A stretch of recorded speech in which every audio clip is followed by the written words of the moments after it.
Bismillahirrahmanirrahim. Assalamualaikum warahmatullahi wabarakatuh. Alhamdulillah wassalatu wassalamu ala Rasulillah Muhammad ibn Abdillah wa ala alihi wa sahabatihi wa man tabi'a sunnatahu wa jama'atah min yawmina hadha ila yawmil qiyamah. Qala rabbi shrah li sadri wa yassir li amri wahlul 'uqdatam min lisani yafqahu qawli, amma ba'd.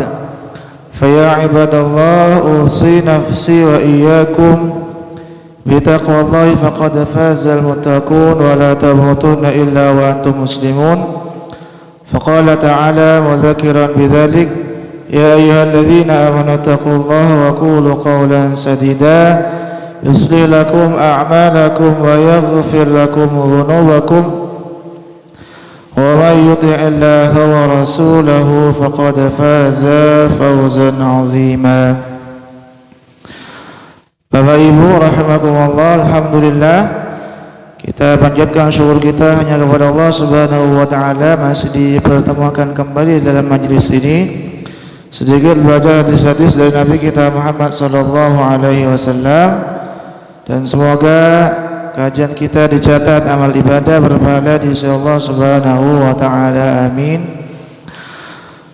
Pada kesempatan kali ini Bapak Ibu rahimakumullah,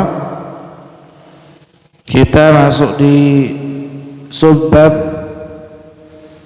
berikutnya, yaitu bab tarhib min masawil akhlak.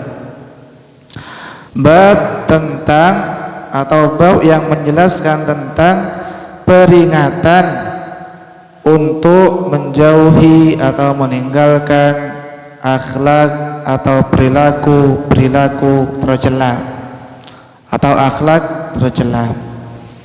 Jadi kita akan sedikit belajar hadis-hadis tentang larangan Rasulullah untuk berperilaku tercela, memiliki akhlak yang tercela. Hadis yang pertama, Bapak Ibu rahimakumullah, an Abi Hurairah radhiyallahu anhu qala, dari Abu Hurairah radhiyallahu anhu beliau berkata, qala Rasulullah sallallahu alaihi wasallam, satu kali Rasulullah sallallahu alaihi wasallam pernah bersabda, iyyakum wal hasada fa innal hasada ya'kulul hasanati kama ta'kulun naru al hatab.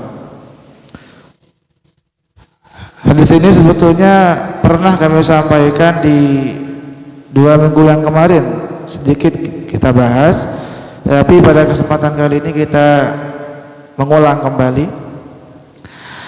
Iyyakum wal hasad, berhati-hatilah kalian dengan hasad.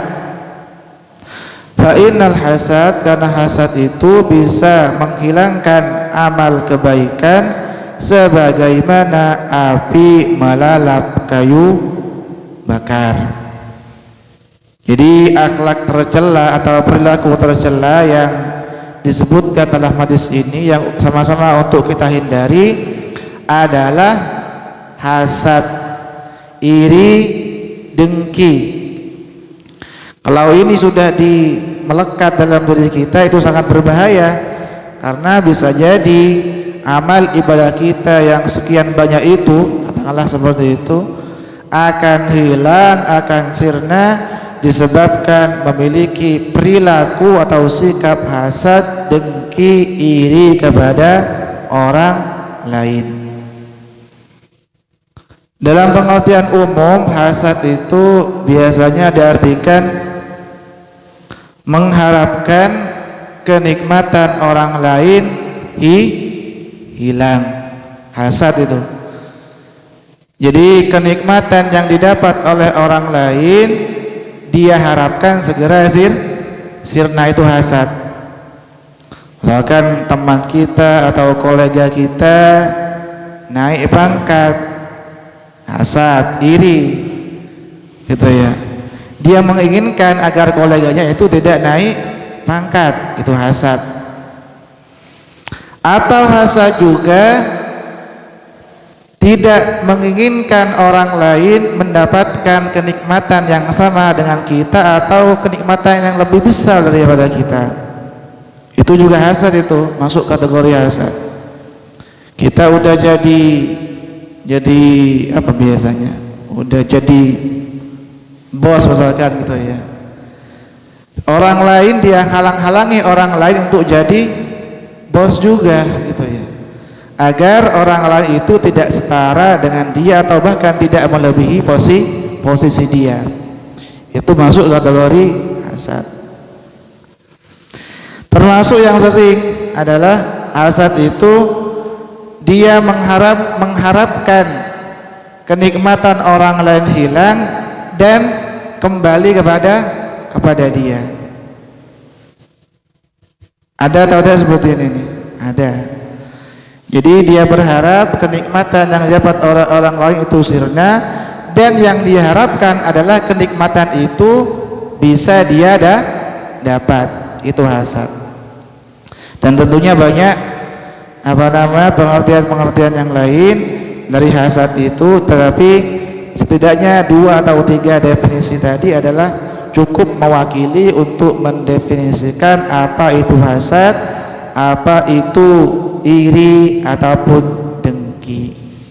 Kalau itu sudah sifat itu melekat pada diri kita, itu sangat-sangat berbahaya. Karena apa? Karena akan bisa sangat berpotensi menghapus, menghilangkan amal baik kita, sebagaimana api yang sangat-sangat dengan mudah melalap kayu bakar atau kayu yang sudah kering, tinggal dilalap oleh api. Begitulah hasad cara kerjanya. Jadi ini Bapak Ibu rahimakumullah, akhlak atau sifat atau perilaku tercela pertama yang disebutkan dalam hadis ini untuk sama-sama kita hindari, yaitu apa tadi? Hasad, iri, dengki, dan seterusnya. Gimana Bapak Ibu rahimakumullah agar kita terhindar dari sifat hasad ini? Kan kita sudah tahu nih bahwa hasad sangat berdampak buruk terhadap amal perbuatan kita, amal kebaikan kita. Maka sangat layak bagi kita untuk mengetahui cara-cara agar terhindar dari sifat hasad ini. Pertama, jelas mensyukuri nikmat Allah Subhanahu wa ta'ala. Ini penting nih. Jadi hasad itu insya Allah bisa reda kalau kita pandai-pandai bersyukur. Teman kita atau tetangga kita beli mobil Alphard, tidak usah dengki, tidak usah iri. Bukankah kita punya mobil Fortuner gitu kan, seperti itulah. Artinya ada hal-hal yang masih sangat bisa kita syukuri, walaupun mungkin kenikmatan kita dengan kenikmatan yang dimiliki oleh orang lain itu berbeda. Tetapi tentunya semuanya adalah nikmat Allah Subhanahu wa ta'ala.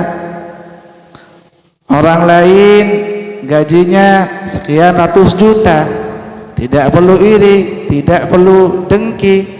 Bukankah gaji kita masih belasan juta? Karena seperti itulah.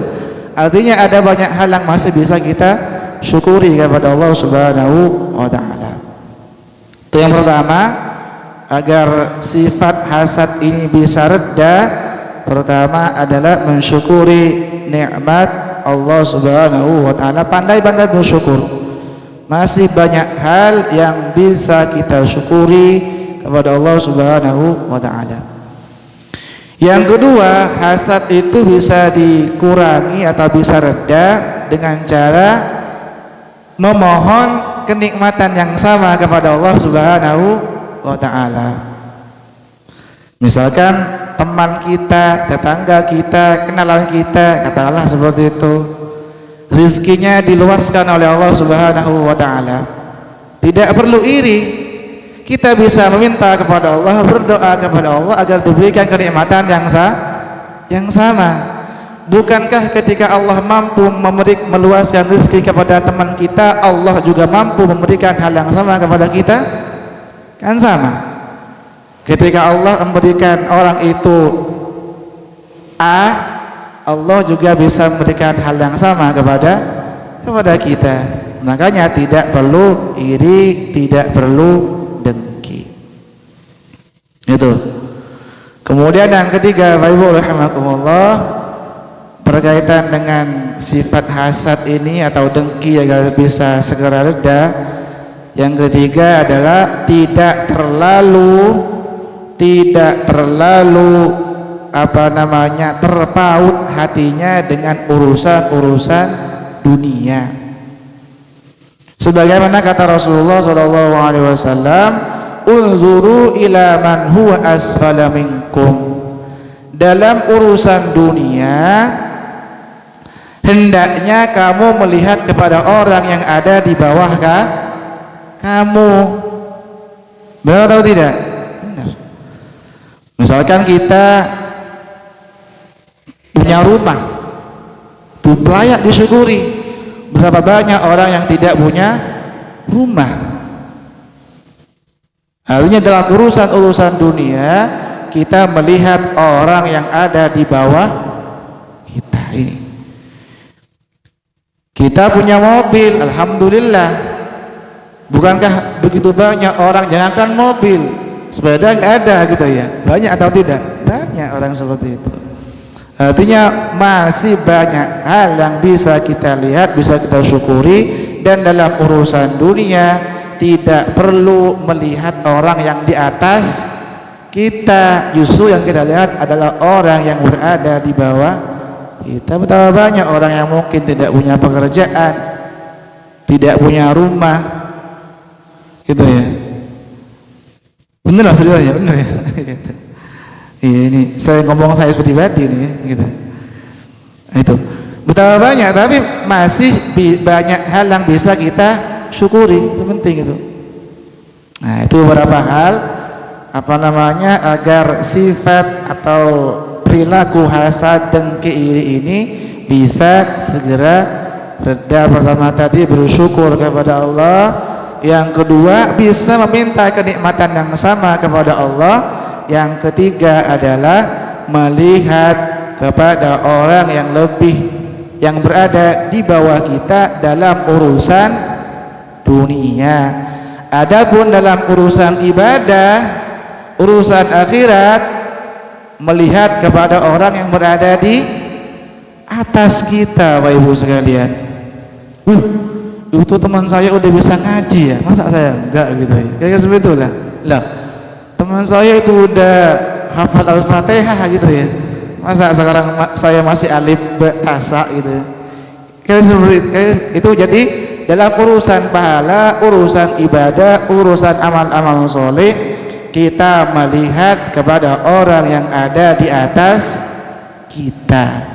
Itulah maksud dari firman Allah Subhanahu wa taala, wa fi dzalika falyatanafasil mutanafisun. Kalau begitu kata Allah, hendaklah mereka itu saling berlomba-lomba untuk mendapatkan surganya Allah Subhanahu wa taala.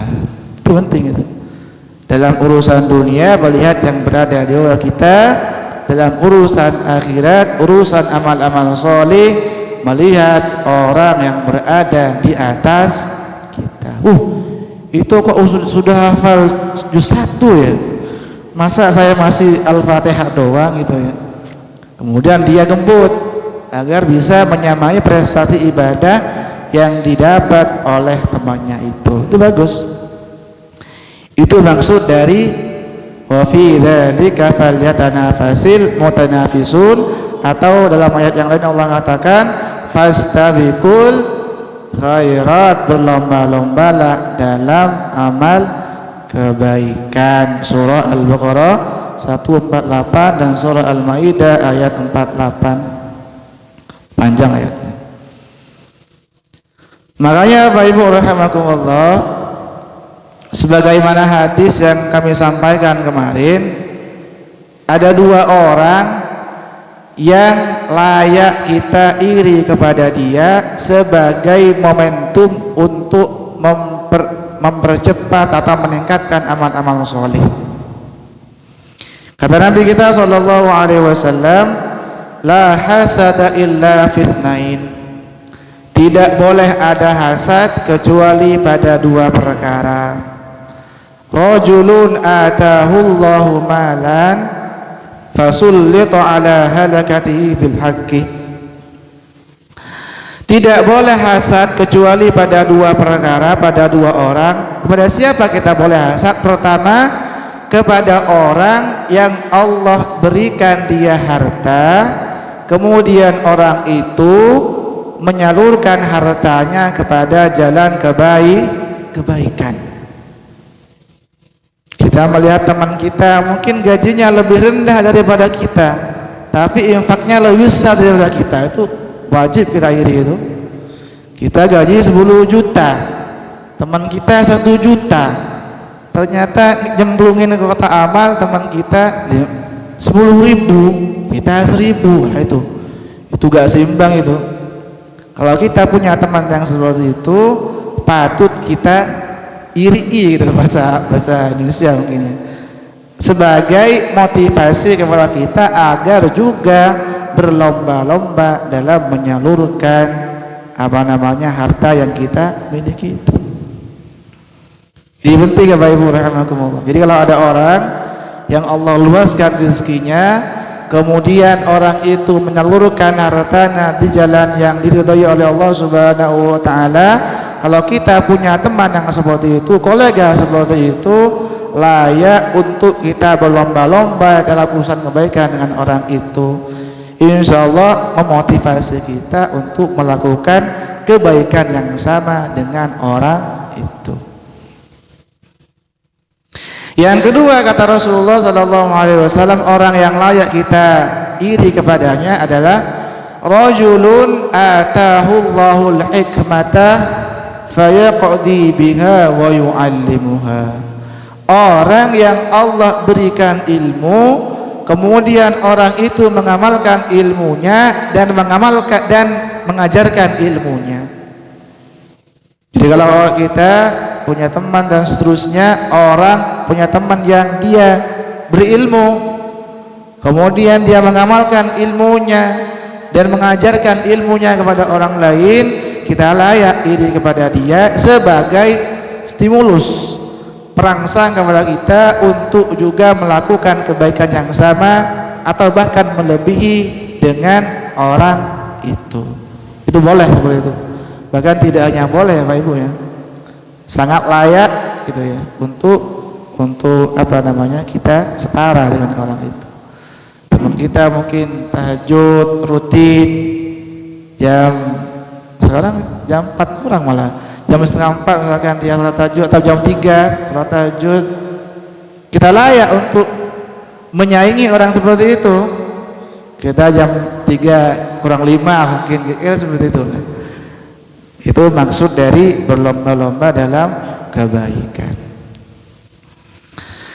Bapak Ibu rahimakumullah, berkaitan dengan hasad ini juga salah satu memang penyebab hasad itu adalah ini yang sering kita terjadi ya. Ini fakta yang sering terjadi adalah hasad itu muncul kadangkala dikarenakan kita sering membicarakan kenikmatan yang kita miliki kepada orang lain. Kita kan sering mengenal istilah tahadduts bin ni'mah. Pernah dengar atau? Tahadduts bin ni'mah, menceritakan kenikmatan kepada orang lain. Dan ini sebetulnya diperintahkan oleh Al-Qur'an. Wa amma bi ni'mati rabbika fahadits. Maka adapun nikmat-nikmat Allah, fahadits, ceritakan kepada orang lain. Tetapi tentunya kita perlu melihat kepada siapa kita bercerita. Ini penting juga ini. Penting. Kalau sekiranya orang itu akan timbul rasa iri, rasa dengki, mending tidak usah jadi cerita. Benar atau tidak? Benar.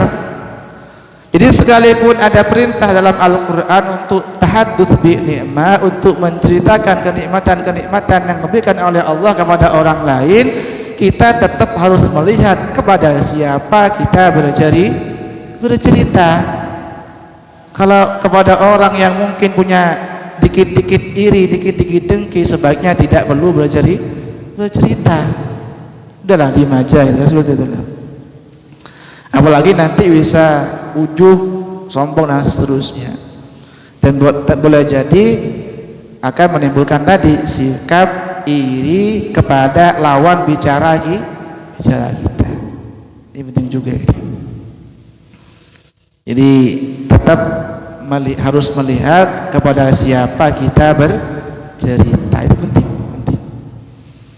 Jangan-jangan kita pengennya tahadduts bin nikmah, malah kita dimusuhi oleh lawan bicara kita karena kita tidak bicara dengan orang yang pas gitu ya.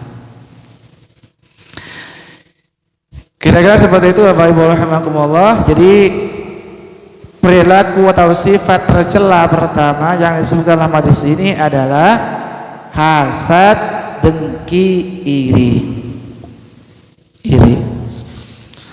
Kalau kata Imam Syafi'i itu dalam sebuah syairnya, kata beliau, kullu adawatin qad durja shifa'uha illa adawatu man 'adaka bil hasadi.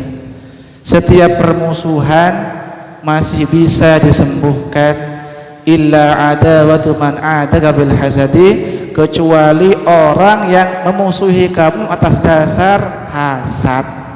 Kata Imam Syafi'i, kullu adawatin qad turja shifa'uha illa adawatu man 'adaka bil hasadi. Berat udah kalau udah hasad itu. Kita lanjut ke hadis yang kedua, Bapak Ibu rahimakumullah.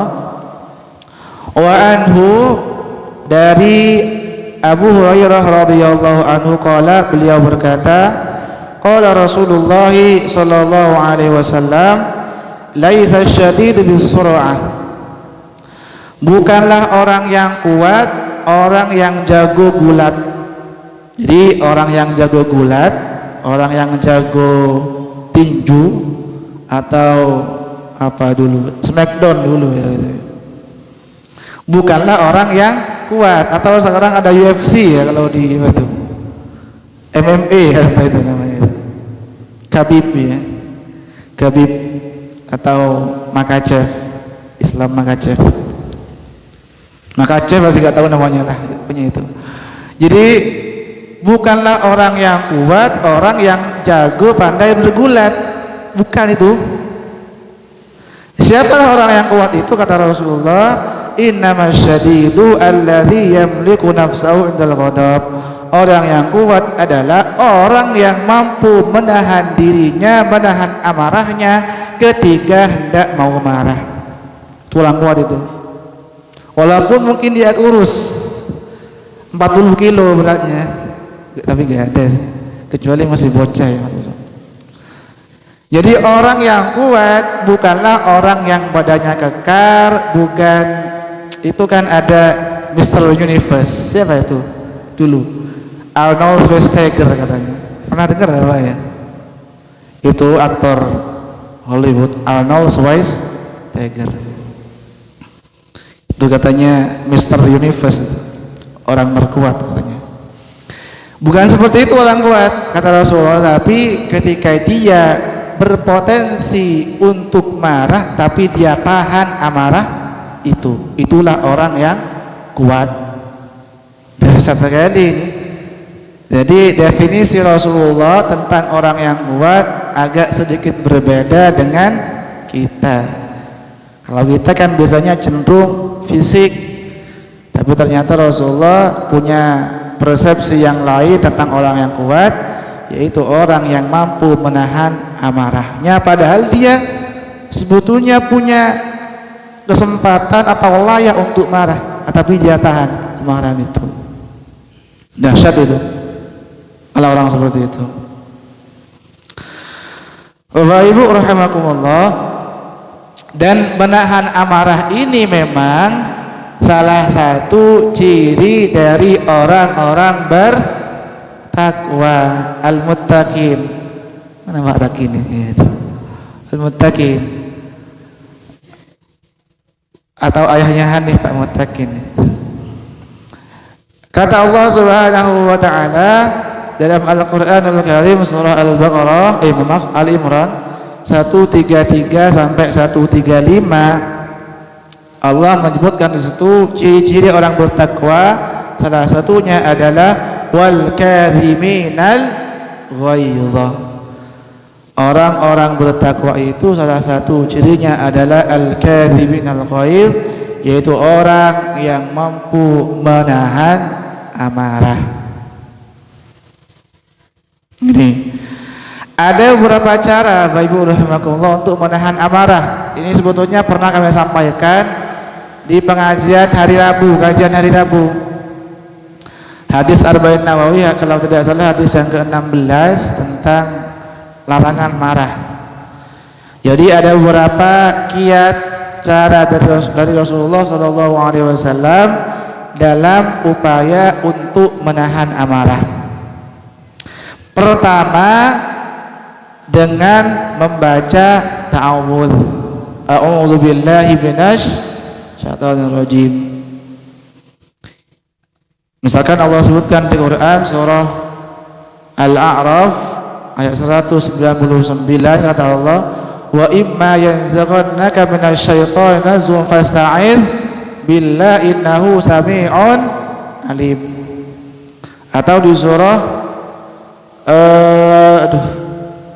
di surah Fussilat ayat 36 kalau tidak salah ya, atau 35 ya, itulah kira-kira. Kata Allah, wa imma yanzaghannaka minasyaitonir nazghun fasta'idz billahi innahu huwas sami'ul alim. Apabila setan menggoda kalian gitu ya, fasta'idz billah, berlindunglah kepada Allah Subhanahu wa taala, salah satunya dengan mengucapkan apa? A'udzu billahi minasyaitonir rajim. Dan ini juga ditegaskan kembali oleh Rasulullah sallallahu alaihi wasallam dalam sebuah hadis. Nabi menyampaikan, "Inni u'allimu kalimatan law qalaha ladhaba anhu ma yajidu." Saya ajarkan kalimat, kalau kalimat ini diucapkan niscaya akan hilang amarah. Lau qala a'udzu billahi minasyaitonir rajim. Kalau orang mengucapkan a'udzu billahi minasyaitonir rajim, la dhahaba anhu ma yajidu, insyaallah amarahnya akan segera reda, insyaallah. Itu yang pertama. Yang kedua, cara yang kedua menghilangkan amarah adalah dengan diam, gak usah ngomong, diem gitu ya. Kan marah itu sangat berefek jelek dengan psikologi kita sebetulnya ya. Tidak hanya psikologi, fisik juga, kena serangan jantung mungkin ya kalau sering marah. Yang kedua adalah diam. Sebagaimana kata Rasulullah sallallahu alaihi wasallam, "Idza ghadiba ahadukum falyaskut."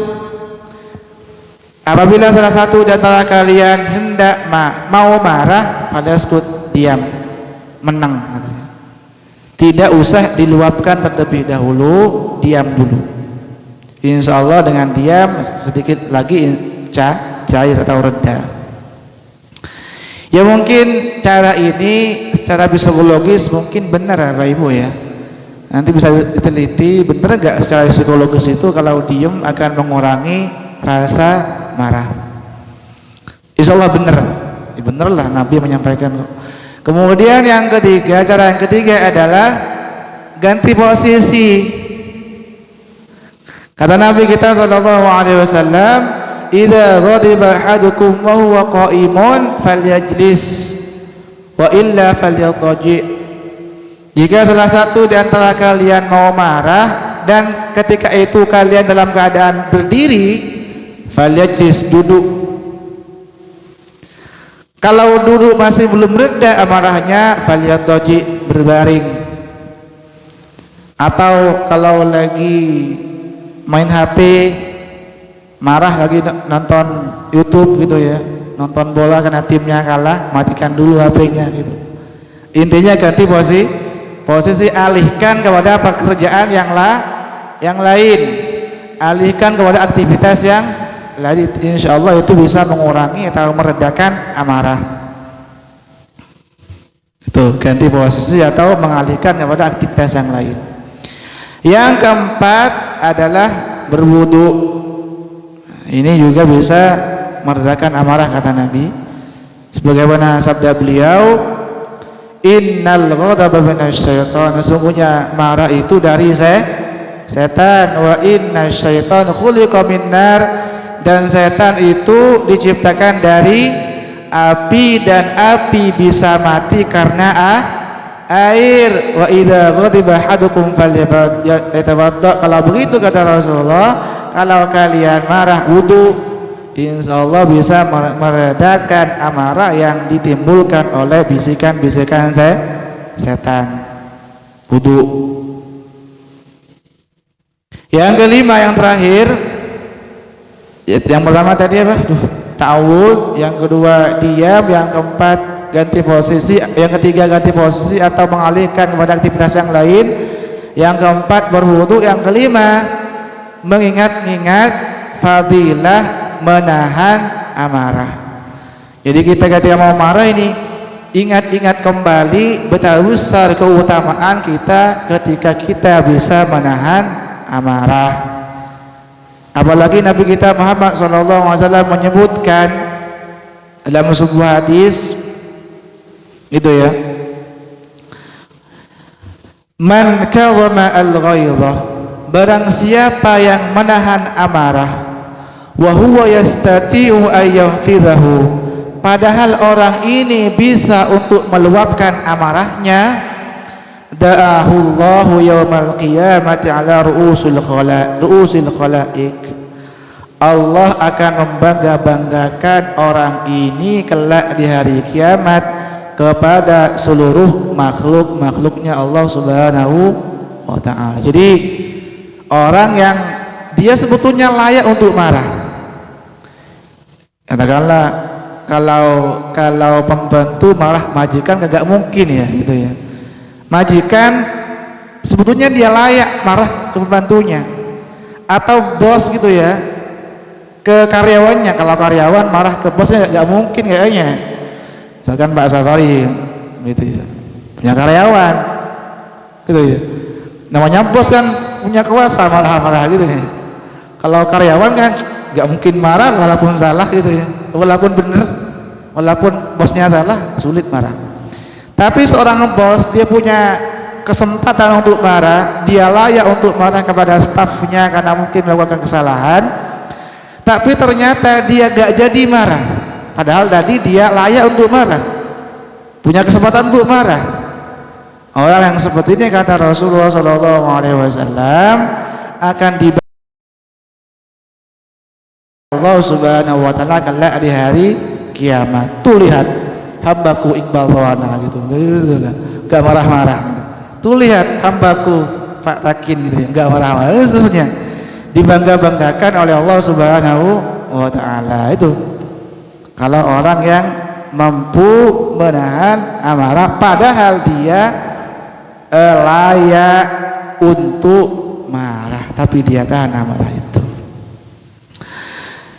Jadi itu mungkin Bapak Ibu rahimakumullah sedikit yang bisa disampaikan pada kesempatan kali ini. Kita bisa simpulkan bahwa perilaku tercela pertama yang layak kita hindari adalah apa tadi? Hasad, iri atau dengki. Yang kedua adalah marah. Adapun akhlak-akhlak tercela yang lain insyaallah kita akan bahas di pertemuan-pertemuan yang akan datang. Semoga bermanfaat dan dicatat amal ibadah berpahala di sisi Allah Subhanahu wa ta'ala. Kita tutup perjumpaan kita kali ini dengan kafaratul majlis. Subhanakallahumma wa bihamdika asyhadu an la ilaha illa anta astaghfiruka wa atubu ilaik. Assalamualaikum warahmatullahi wabarakatuh.